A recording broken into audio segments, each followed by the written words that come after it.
তো গাইস চলুন 3D ম্যাপের মাধ্যমে ভগবান শ্রীকৃষ্ণের 125 বছরের পুরো জীবন কাহিনী সম্পর্কে জেনে আসি।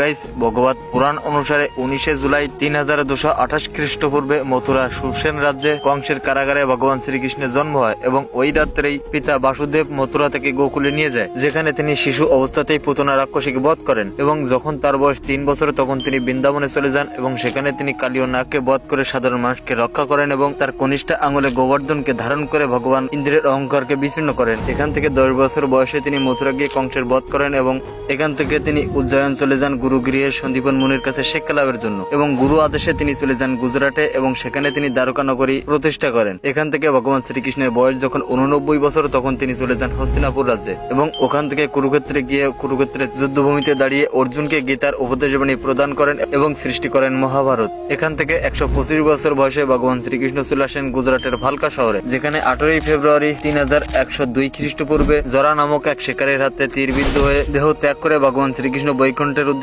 যাত্রা করেন এবং এই দিনের পর থেকে শুরু হয়ে যায় কলিযুগ। সো গাইস, আপনি যদি এই পেজটি ফলো দিয়ে না রাখেন অবশ্যই পেজটি ফলো দিয়ে আমাদের পাশে থাকবেন। দেখা হবে পরের ভিডিওতে। নমস্কার।